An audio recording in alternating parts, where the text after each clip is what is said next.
Okay. We've never run this late. Have we? Do you have any idea what you're giving away? I'm giving away. I don't like the way the camera looks. I can see the thing from the top. Yeah, what are you giving away? I'm giving away stickers for What's It Worth. And if somebody out there would let me know how this sounds, that would be greatly appreciated. Somebody out there. Yeah. Anybody. If the audio is good, let me know, please. Because You're live. I threw a bunch of switches and that's it. I gotta go live. You're That's good. it. It's good. I It's just good. threw all the lights on and here we are. Okay. All right? Yeah. Okay, here we go. So What's It Worth? Viewer appreciation. And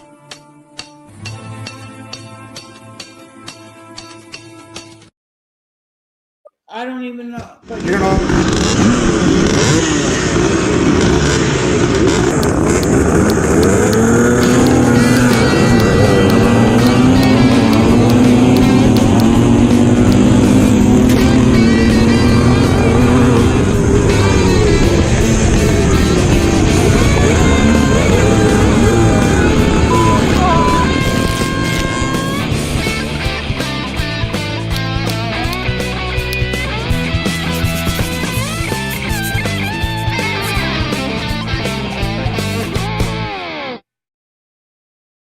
Good evening, everyone. You're watching Vintage Motocross Q&A. I'm your host, Joe Abbate. Susie Smile, you're on camera.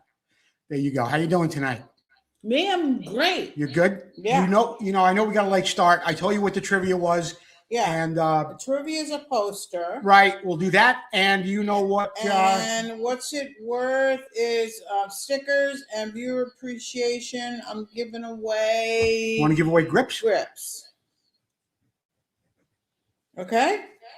Yeah, grips like this, Preston Petty Products. Get them online at PrestonPettyProducts.com. Yeah. As I mentioned, we got in here. We've been running around like chicken rat heads today doing a bunch of different stuff. And we came flying in here just a couple of minutes before the show was to begin. But here we are. Don't forget to keep sharing the show, whether you're on Facebook or you're on YouTube. Share the show and make some comments. Let us know where you're watching from. I sent out a lot of invitations today to a lot of different people. Some of them may be watching for the very first time. And if you are, welcome to Vintage Motocross Q&A. And we hope you enjoy the show tonight. In the meantime, we're going to move on with a few things. Some of our regular segments, including, I guess we have Next Time Try This and Did You Know? And we've got all kinds of cool stuff happening here. Right now, we've got a video from Roy Vanderveer. This usually falls into our Next Time Try This segment. This is something that Roy sent me a couple of weeks ago. He sent me well, look, let's take a look at this. And when we get back and things settle down a little bit, we'll talk a little more about what's going on. I'm Roy Vanderveer, and welcome to my two-stroke pro shop. Today we're going to talk about how to get bubbles out from underneath your gas tank graphics. It's kind of frustrating to spend good money on graphics and have them bubble up, but it's what they're going to do. If they're on a plastic tank, the gas fumes are going to come through the plastic and it's going to lift your decal. The important thing is to know how to handle it quickly, efficiently, and professionally. This is how I do it. You start with a block of wood, and then you add a lint-free towel. You wrap the block of wood in the lint-free towel. And I always use the rounded edge. You don't want to be, you can, but I like to be gentle. You use the rounded edge on the 2x4. And we're going to wrap it in the towel. Now, we don't want to be attacking this with razor blades. It's already got slots in it. We don't need to put pinholes in it. All we need to do is get the air out from under the decal. And if you listen carefully, you should hear air bubbles popping as we go along here. So, here we go. This is how I iron them out fast and easy. And just a few swipes back and forth usually gets it. It's important to get these bubbles out before you go riding, because when you're out there using the bike, dirt and water can get under the decal anywhere that the graphic is lifted up a little bit. So I can see a massive difference in how flat this is laying. I hope it comes through on the camera. But once you give this a try, you'll see real quick, before you go riding every time, it pays to just iron that graphic out a little bit. And then your decals will stay put for as long as possible. Over and out.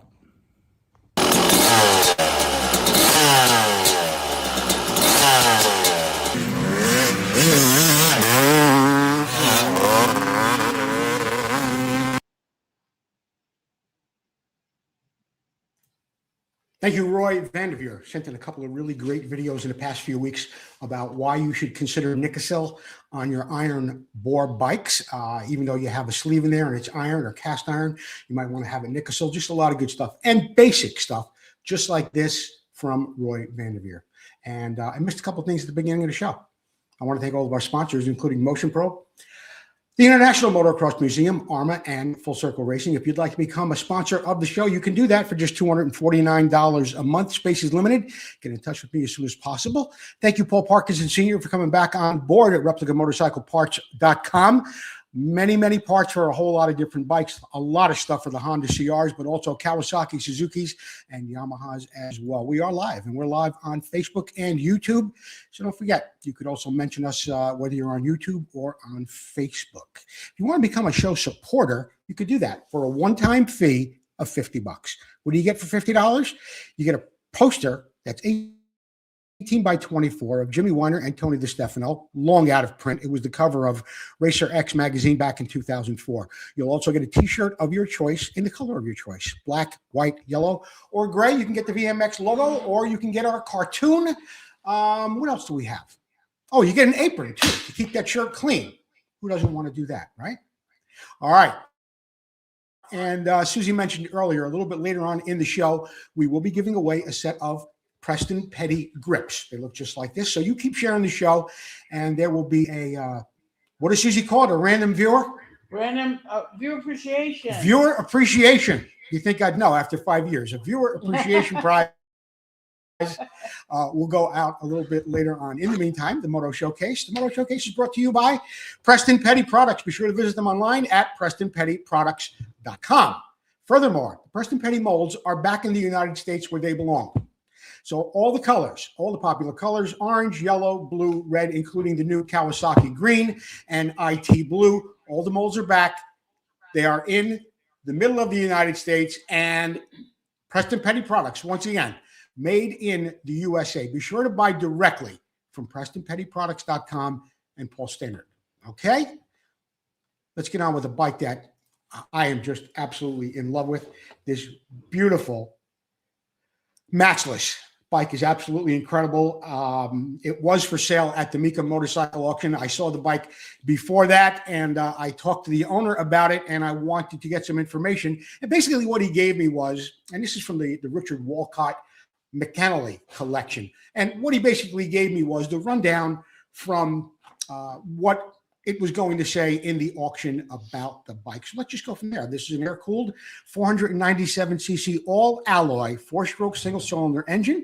It does have a single AML GP competition carburetor with an air cleaner. It's got the Lucas Red Tag competition magneto on it and the manual advanced ignition. I think it's a good picture of it right here. There it is right there in the left-hand corner. It's got a 4-speed manual gearbox. This bike does shift on the right-hand side. It's got a red gas tank and side covers, got the quick fill-up gas cap, matching off-road alloy fenders, centrally mounted alloy oil tank. It's got matching off-road fenders. It's got a silver steel tube, all welded, braced duplex frame, silver front stone dirt guard, serrated off-road foot pegs. It's got black with white piping, racing solo saddle, chrome braced MX handlebars and controls with decompression lever on the left. The magneto advanced lever is on the right side of the handlebars. I believe we could see it in this picture right here. Anyway, what else do we have here? Oh yeah, it's got the obviously a kickstart, chain final drive, telescopic forks with black rubber gaiters, silver alloy lower sliders, partially shrouded chrome spring dual rear shocks. It's got drum brakes. It's got a chrome steel spoke wheels, conical hub, knobby MX tires, which appear to be period correct to me. Maybe they're not. Look, they're period correct looking. I'm sure it's a newer tire, but it certainly is a period correct looking tire. Chrome steel spoke rims, conical rear hub, single mid-rise chrome open exhaust pipe, right side mounted. Less than 150 of G85's competition scrambler CS machines left the AMC factory in England over a 2-year production run. This bike is absolutely beautiful. The fit and finish of this motorcycle is just incredible. And whether you're into the late 60s, early 60s, late 50 bikes, the Bill Nilsson era, that London Archer period of motocross, you just can't help but look at this motorcycle and have your jaw drop. It's absolutely incredible. It's a beautiful bike, and I do want to thank the Richard Walcott collection for allowing me to use this when I asked to use it on Vintage Motocross Q&A. Next time, try this segment, by the way, which was Roy Vanderveer. That is brought to you by Arma. Be sure to visit them on www.arma.org. Okay. And what else we got happening here? Hey, Paul Griffin. I know you've been out there doing a lot of stuff with Makos at the auction and stuff. We'd love to have you back here at Vintage Motocross Q&A whenever you get an opportunity. All right. You know what time it is, Susie? What? Trivia. Hang on. I got to touch your mic. There we go. That's better. Let me see. How's your camera angle? Let me see how that's looking here right now. No, not bad. Pretty good. If you wanted to tilt it just a little bit, but no, I mean, it looks pretty good. So yeah. Why don't we just leave that the way it is right now, and you could adjust it when we're off camera like that. Okay. So the trivia is for this beautiful poster. This is compliments of Mike McCook and Motorcyclist Illustrated. Be sure to visit their page on Facebook. It's a very diverse group over there. This is the prize. 18 by 24 poster of Tony DiStefano and Jimmy Weiner. And some people say this is the greatest photograph of all time. This was the cover of Racer X back in 2004. In the meantime, you can have it hanging on your wall proudly. I only got a few of these left, so put on your thinking caps. This is a call-in contest only, okay? You're going to dial 925-784-2195. That's 925-784-2195, and it's going to be pretty tough tonight. Roy actually came up with this question, and I'm wondering if anybody's even going to get it. Okay? Here's the question. Who was the last rider to win a Supercross on an air-cooled bike? This is really hard, Roy.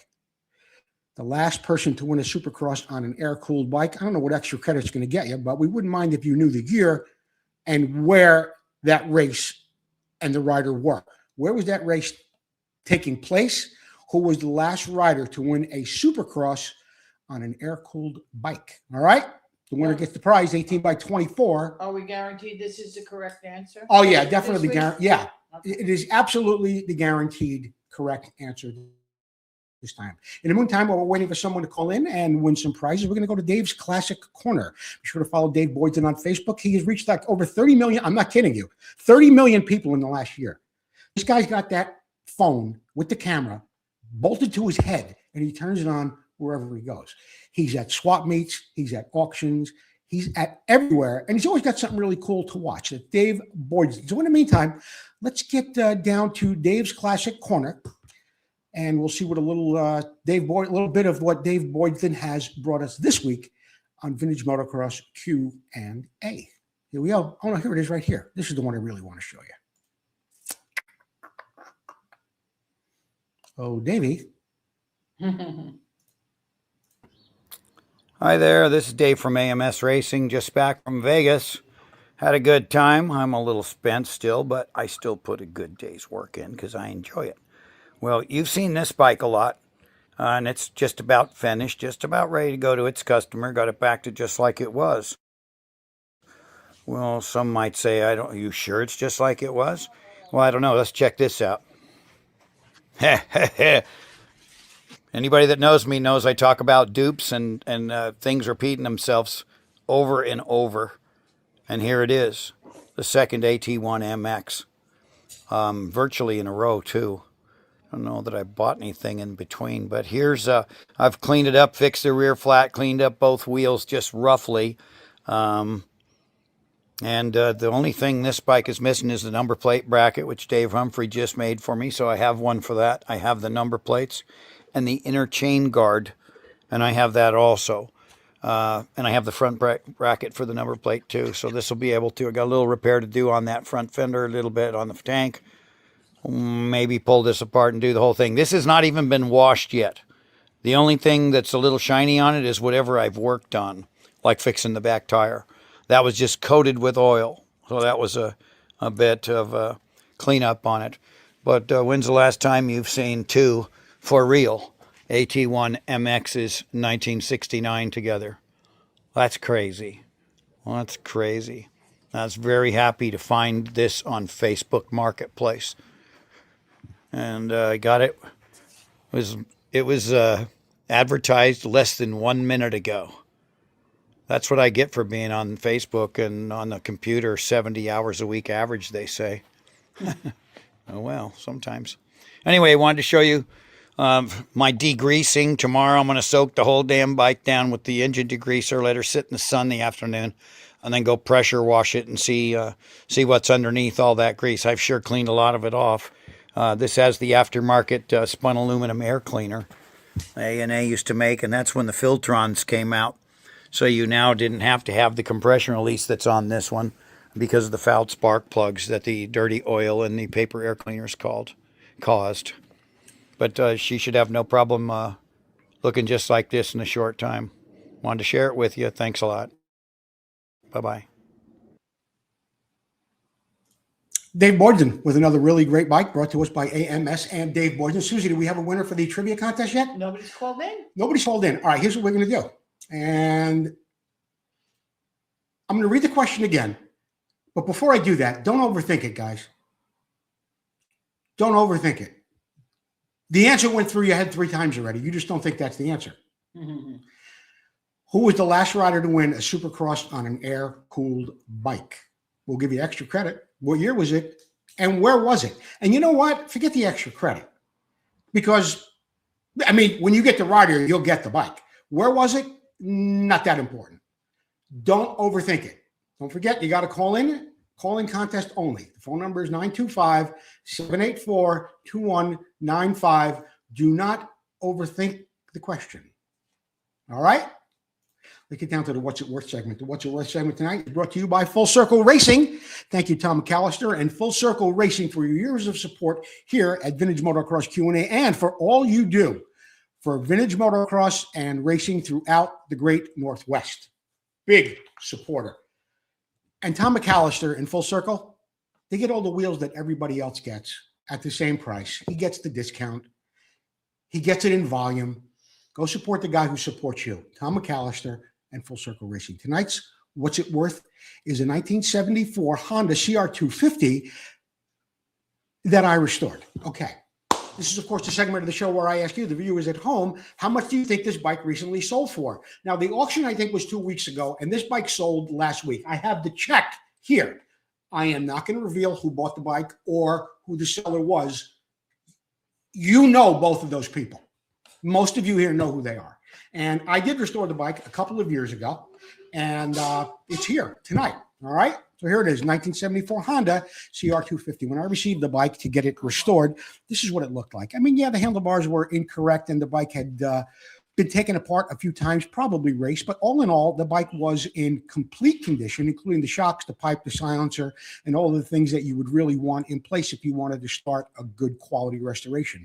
The downside was that whoever owned this bike took it apart at some time or went over it with a wire wheel on a drill and just destroyed all the finishes that are on the bike. You can see right here, look at the spokes, look at the bolts, look at the nut on the chain adjuster. Okay, so they went over the whole bike with a wire wheel and just destroyed all the finishes, and then this is what was left of it. In the meantime, I took the bike apart from stem to stern. Here's the cases that are split in half. I think I have another picture of the cases here too. There they are right there. So we replaced all the bearings, all the seals, everything that went inside that engine. I think the good people at Vinco were able to, not Vinco, I think this was Weisco at this time. I'm not sure if Vinco had what I needed. Anyway, doesn't matter. Here you can see there's a new top end. You can see the cylinder was completely bead blasted, and I cleaned it out and put a fresh bore in it. Here's a picture of the engine inside the bike.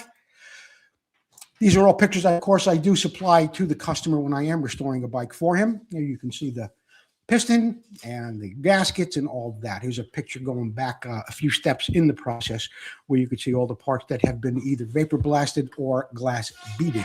Yes, we do replace things like brake shoes when we do a restoration. Why wouldn't we do that? There's a brand new set in the bike. We never powder coat engine parts or the backing plates or the hubs. Okay, sometimes we'll do a frame and a swing arm if that's what the customer is in the mood to have done on his bike. What else did we do here? Bless you, Susie. Thank you. Check out this wheel.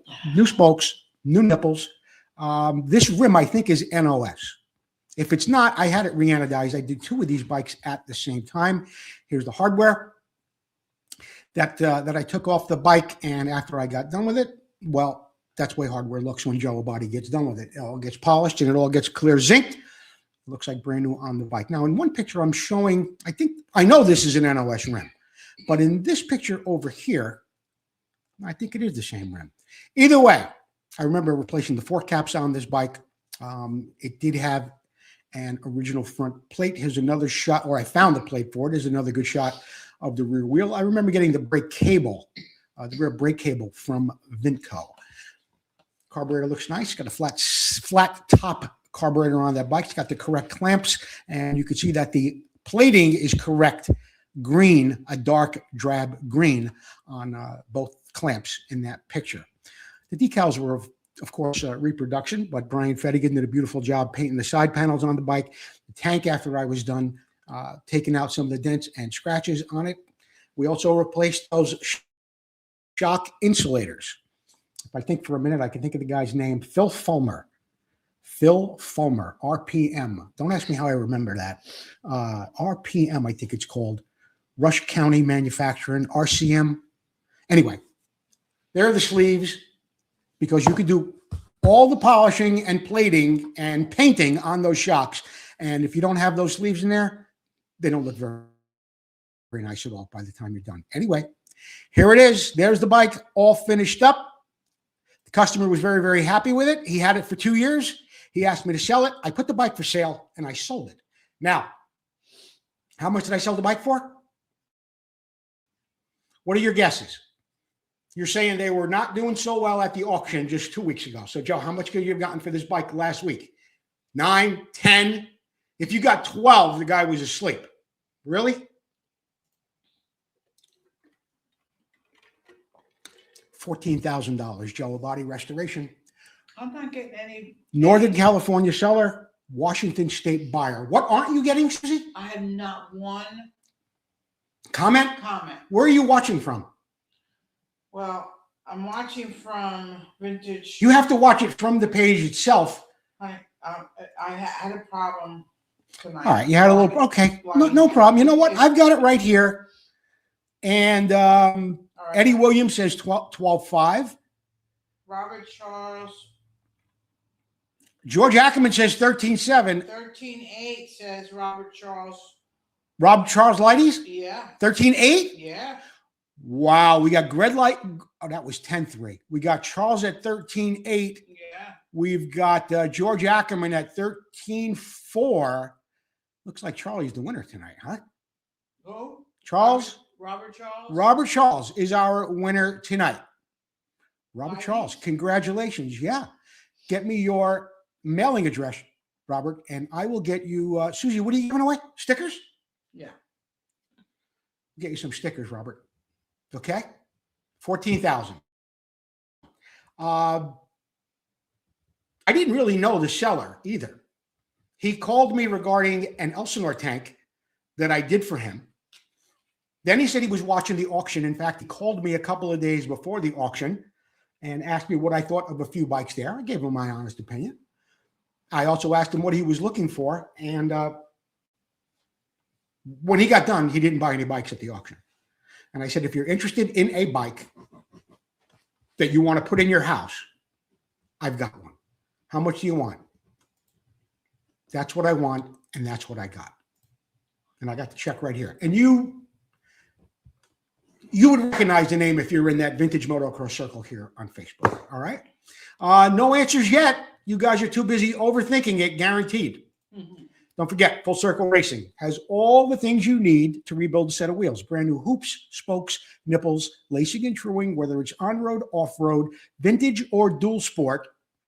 Tom McAllister will get you the wheels that you need at Full Circle Racing. Okay, I'm going to take a little break because I've been flapping my gums for 24 minutes straight, and I'm getting a little tired. Okay, so let's cut to a Full Circle Racing commercial, and we'll get back to you in just a couple of minutes. Hi, I'm Sue Fish. You are watching Vintage Motocross Q&A. We'll be right back.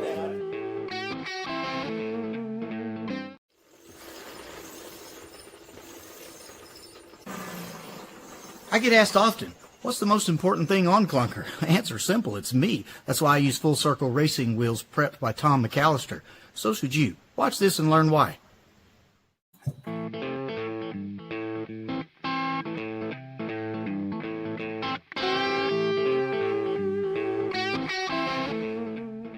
When racing vintage motocross where suspension is very limited, your wheels can be the difference between winning or serious injury. We chose to run Full Circle Racing wheels because of the super high quality materials and the heavy duty spokes used. Prepped by Tom McAllister, I have the confidence on the track to push way harder through the rough stuff and the bigger jumps, knowing my wheels are going to stay under me. Hey, Clunker may be 50 years old, but his wheels are brand new, and yours should be too. Call Tom McAllister at Full Circle Racing today.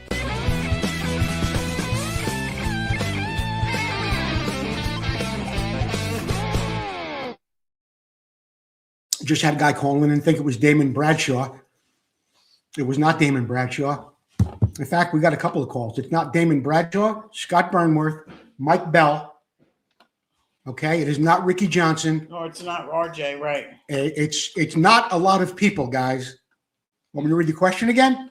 Read it again. They'll get it. Who was the last rider to win a Supercross on an air-cooled bike? The last rider to win a Supercross on an air-cooled bike. This is a Roy Vanderveer question. You know, it is pretty tough because in a way you start, your mind goes really wide and you start thinking and scratching your head. It's not that difficult. We'll figure it out. You've already figured it out. You just haven't said anything. All right. Hey, let's not forget to support our friend Russell Waters and AMSOIL. All right. A lot of different products from AMSOIL, not just oils, a lot of cleaners, lubricants, stuff for you, Second Amendment guys, okay, stuff to clean your artillery. And Russell is also now a Castrol dealer, okay? Want to get a great deal? You're not going to get a better deal than this. 25% off all AMSOIL products if you go to theamsoilpeople.shopamsoil.com. That's theoilpeople.shopamsoil.com. All right, I think Susie has somebody on the phone, and I think they got the right answer. I don't know yet. Jeff Kokoski will be back next week with the new Did You Know segment. You know, I really miss Jeff. He's been a little busy with some personal matters. He's doing great. And but he will be back, and all of his Did You Know segments, very, very knowledgeable guy, very, very interesting things that he brings to the forefront on the show. And not just about motorcycles. Sometimes it's about manufacturing, parts to motorcycles, boots. We've gone over some things for city boots and what else? Just so many things. Plastics, manufacturing, not just about, did you know how the name Elsinore came up or something like, you know, trivial like that. Okay. So we're looking for the return of Jeff Kokoski. Susie, We got a winner. do we have somebody? We do. Come on, Dean. Here you go. Bring the phone to me. She's on speakerphone. She's on speakerphone. Hello, this is Joe Abbate. Who am I speaking with? This is Sherry Gant. Hi, Sherry Grant. You know, I'm really happy to hear from you because you and Randy just became supporters of the show last week. And I've got your name hung up there on the board. But anyway, who was the last rider to win a Supercross on an air-cooled bike? Bob Hanna. Bob Hanna is the correct answer. And if you want to know, it was at, here we have it, Fulton County Stadium, Atlanta, Georgia. That's where it took place in 1982. Sharon, Susie's going to get, I have it. what's that? So I wasn't sure what year though. Oh, you didn't. You know what? I don't think anybody would have got the year. And, getting the answer was kind of tough. But anyway, it is Bob Hanna. We have your address. And we're going to get you something nice from Vintage Motocross Q&A. We're going to get you that poster. Okay? Here we go. All right. And according to Roy Vander, it was at the Miller High Life Super Bowl of Motocross at Fulton County Stadium in Atlanta, Georgia. And for this final win of its kind, the Hurricane Strike was on a mud-soaked course. This is all because promoters did not want to spend $500 on plastic to cover the track.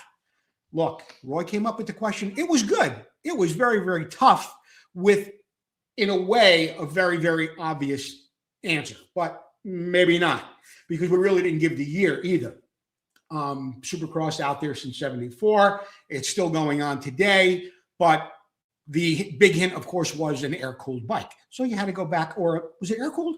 Yeah, air-cooled. I think he mentioned something to me about the last drum brake bike to win an event like that too. And I'm thinking that's going to be very, very difficult. Okay, so congratulations to Randy and Sharon Gant. And just behind Susie, in fact, if I bring it up on the,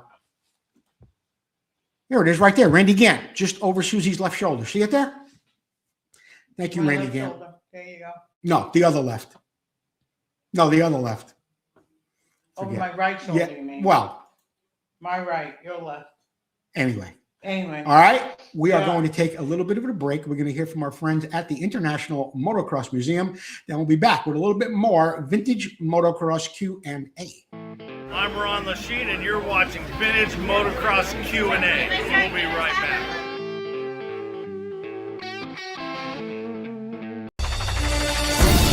Motocross struck America, coming from Europe like a lightning bolt, striking the hearts and minds of people all across the country and the world. Battles of intense racing and cutting rivalries with loyalty to brands and heroes intensified as years of blood, sweat, and dirt flew through the minds of those memories of champions as they wrestled their machines through almost impossible tracks. But where are those past champions? And where are their bikes? Terry Good, an ex-pro motocross racer, has made it his life mission to honor these heroes and the bikes they rode to stardom.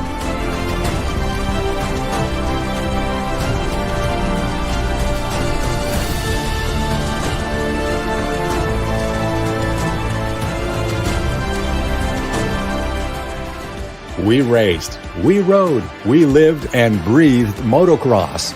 Go back in time and relive those moments, now preserved for the first time ever in the world's first museum dedicated to the history of motocross. Our new building is in the gate. Help us get a great start and you can be part of history. Go to internationalmotocrossmuseum.org and become a part of our team.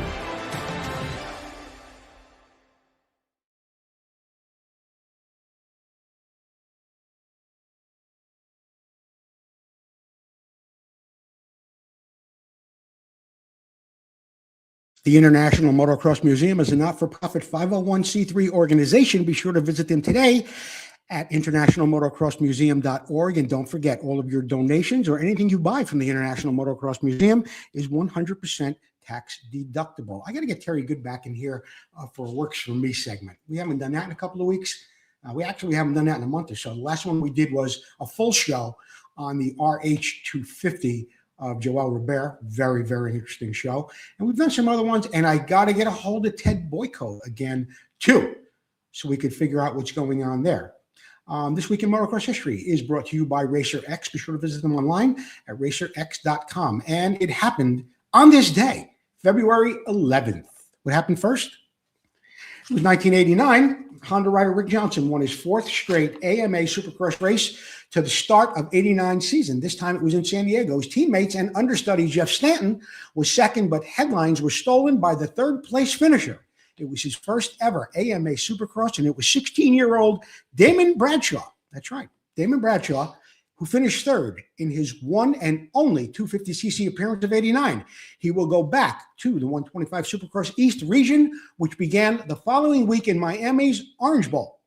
The top three in the 125 class were Jeff Matasevich, Mike Craig, and Mike LaRocco. Let's jump up to 1984. Future AMA Motorcycle Hall of Famer Jeff Ward wins his first AMA Supercross main event at the Seattle Kingdom. Ward topped Johnny O'Mara, who won his first AMA Supercross at the previous round. Both Ward and O'Mara would go on to win the AMA Supercross championships, O'Mara in 84, Ward in 85 and 87.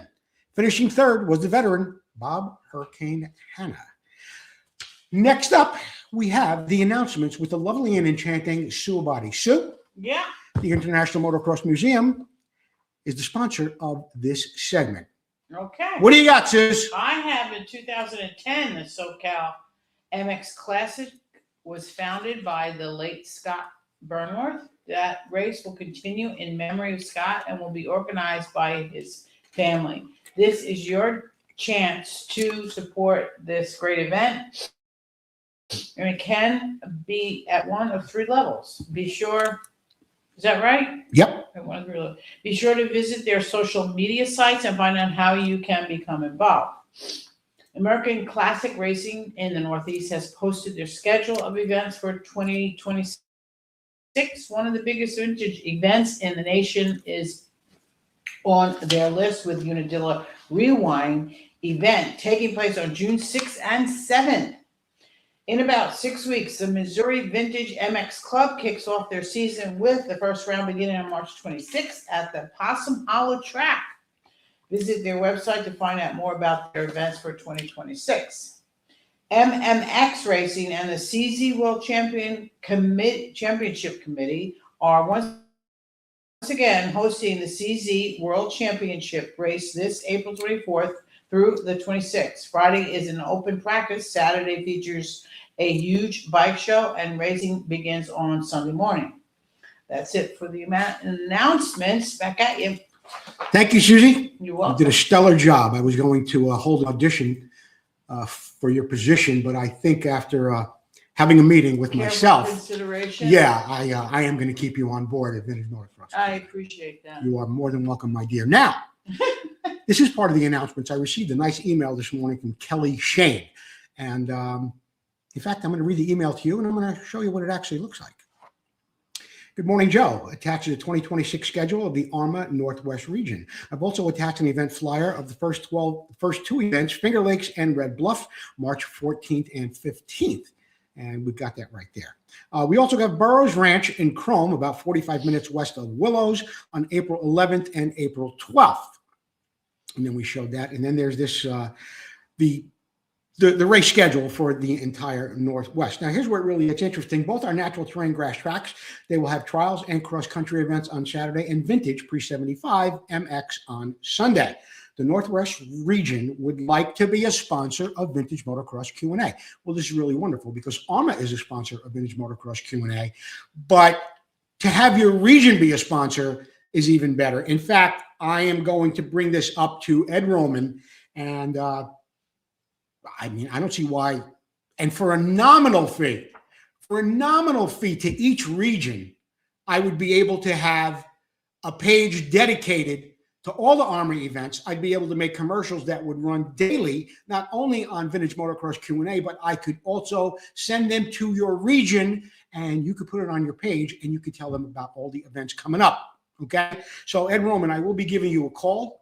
ARMA has been very good to us over the years as a sponsor, but I think we could do something where we could cover a broader range of all the ARMA events for less money than ARMA Northeast, than ARMA Regional, ARMA.org is paying now. Okay, and we're going to talk more about that. Please don't forget the event at Old Desmond Ranch in Bernie, California, May 30th and 31st. And that'll have a flyer for that drafted up for you soon. Kelly Shane, thank you so much for helping us out here at Vintage Motocross Q&A. I'm always a supporter of all the ARMA events. I always have been. There are a lot of splinter groups out there that do a great job as well. But ARMA was one of the first, and they really, really laid the groundwork for so much that has happened in the vintage motocross community over the past couple of years. Okay, we're going to take a commercial break. We'll be right back with more vintage motocross Q&A. Hi, I'm Paul Parkinson with Replica Motorcycle Parts. I'm sitting here with our test bike, which is ridden by Jerry Maddox. It carries the #1 plate in the US. Let's go over a couple of the parts that we've got on here. We've got our ignition cover with the case saver built into it, so that when the chain comes off, you're not damaging your cases. Spacer, foot pegs. Jerry runs our air box. Seat brackets, keeps the seat on tight so he doesn't fall off when he's going over the whoops. And then this side, Jerry runs a couple little things, a lot of little rubber parts on the bike and that stuff are all done by us. And then down here we've got our brake pedal, which has got needle bearings in there, and then it's got a wider toe peg so it gives them a real nice, clean, easy to use brake. And then this is our latest part. This is a CR250 type knuckle. In fact, Honda used them on the last versions of the MR175s, and this is a real trick aluminum Kickstarter arm. So that gives them lightweight, strength, and reliability more than anything else. Reliability.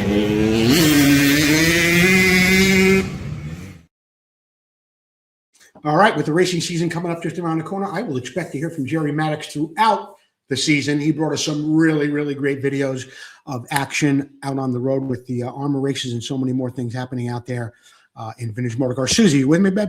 Look at the camera. There you are. Why don't you tell us who the viewer appreciation winner is? The lucky winner this evening is Gary Montminy. Gary Montminy? Yeah. All right, Gary Montminy. You're going to get a set of grips, compliments of Preston Petty products. They look just like this. Send me your address, Gary Montminy, and I will be sure to get it to Paul Stannard, and we will get you a set of grips, compliments of PrestonPettyProducts.com. All right? That about wraps it up for Vintage Motocross Q&A tonight. Where's the dog? Oh, Gino. Gino, can you make it over here? Go by down. Come on, Gene. Gino. Come on. Come on. Gene, that wasn't bad. I got him a haircut. He's looking pretty fresh. Well, that's why he was able to jump. That's it for Vintage Motocross Q&A, Gino. Oh. We'll see you next time. It's disgusting, Gino. Good job. Agent spread.